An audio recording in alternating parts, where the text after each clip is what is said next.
verdade. O senhor estava falando e eu pensando aqui, né? Esse assunto de trazer a Cristo para o centro da minha casa, Cristo para o centro da minha família, Cristo para o centro do meu trabalho, né? Isso vem ascendendo de uma forma muito forte, né? Hoje se tem muito aquela questão, olha, santifica o teu trabalho, né? Os jovens, as famílias que vão muito assim e falam muito sobre a São José Maria Escrivá, Opus Dei e tudo, né? E o quanto isso tem sido importante de perceber que estar no mundo não significa estar fora de Cristo, longe de Cristo, né? Estar no mundo no sentido de estar inserido no mundo, né? E o Dom Adair, o modo como sempre se comporta e fala para as pessoas, inclusive para ele esteve na minha terra lá esses dias, né, na terra do Padre Cícero, lá em Juazeiro, né, e eu vi lá a homilia muito clara, muito direta, né, daquilo que se fala. E eu percebo que quando o senhor fala, e principalmente de um modo muito forte, tipo, para a família, para o pai de família, para a mãe de família, né? Sempre vai muito direto a esse sentido, olha, na vida de vocês, né, vocês podem ser santos, né? E quando a gente olha para essa preocupação, de Fulton Sheen de trazer e perceber, não tirar Cristo nenhum segundo da vida, não é? Como que é a realidade do senhor como bispo, né, como pastor, e o que o senhor tem trazido para as famílias, para aqueles que são da diocese, no sentido de levantar o coração e perceber, olha, é possível que vocês sejam santos, não é? Às vezes as pessoas, olha, mas o Dom assim, ele falou um pouco mais forte e tal, não sei o quê. Como que é o direcionamento ali, também local da diocese, no sentido de dizer, olha, é possível que vocês podem ser santos no dia a dia, e como que o senhor tem feito para acender essa chama de possibilidade, mesmo inserido no mundo, de viver essa realidade com Cristo no cotidiano? Bem, eu sou um sacerdote que gosta de gente. Gosto muito de gente. Gosto de estar onde está o povo. Eu vou em todos os cantos da diocese, vou lá no acampamento do MST, o povo sofrido, está lá 9 anos debaixo daquelas barracas, com tanta dificuldade, estou lá. Gosto dos meus padres, gosto de estar com meus padres. Eu creio que eu recebi muito isso da minha mãe. Minha mãe era uma mulher que eu convivi com ela há 11 anos, ela morreu, eu tinha 11 anos. Olha só.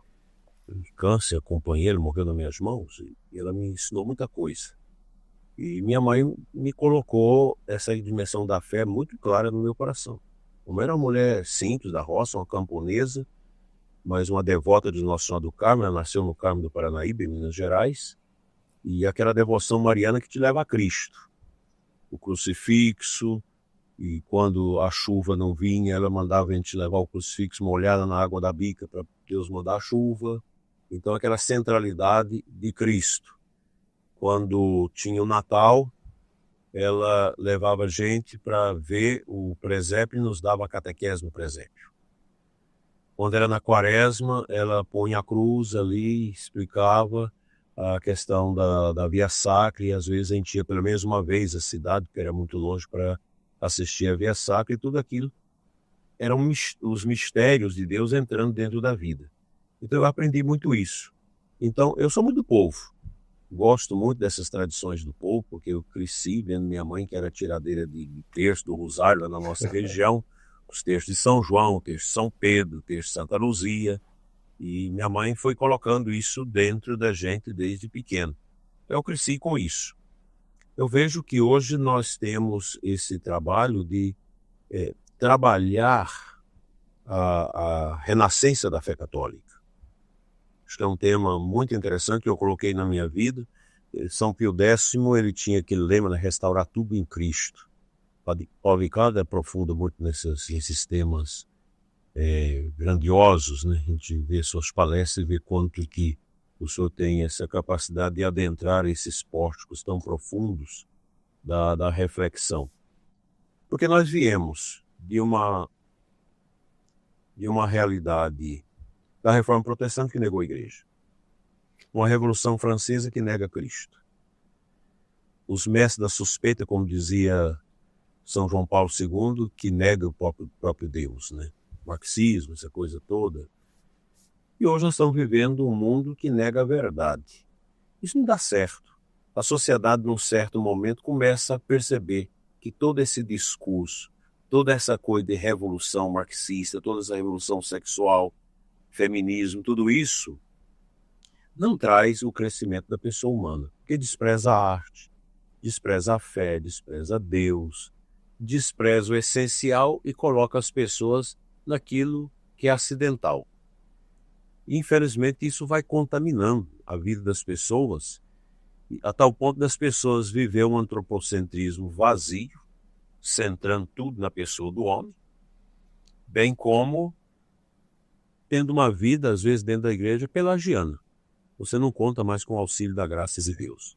Então nós precisamos entender isso. Cristo é o centro.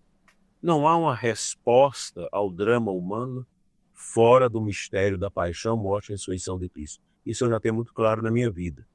Eu procuro ensinar isso. Eu sou uma pessoa simples, fiz meu seminário muito simples, não tive oportunidade de estudar, era o meu desejo de fazer um mestrado, um doutorado, mas meu bispo disse, meu filho, é eu, você e mais 2 padres nessa diocese. Nós temos esse povo, essas almas para salvar. Vamos adiante. Então, fui adiante. Foram 22 anos como pároco em 3 paróquias e ajudando outras paróquias, sempre nessa dinâmica do Cristo no centro. Eu, às vezes, me sinto desconfortável quando você, às vezes, senta atrás do altar num lugar que deveria estar o Cristo. A gente vai... São movimentos que vão colocando a gente no lugar de Cristo, às vezes. Mas Cristo precisa ser o centro. Nós precisamos ter isso. E quando o sacerdote, quando o catequista, o leigo, a religiosa, entende isso, então o padre vai atender melhor a confissão. Ele vai entender a misericórdia. A pregação é diferente. Você não tem a canha de falar de Jesus, de falar da igreja que Jesus deixou para nós, que tem todos os medicamentos necessários para a nossa salvação, que são os sacramentos. Então muda tudo.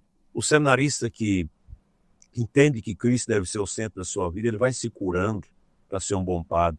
O sacerdote tem alegria no seu sacerdócio, desapega de bobagem, de coisa, de riqueza, de tudo isso que orbita, às vezes, o universo dos homens de Deus, desfocando-os da centralidade de Cristo.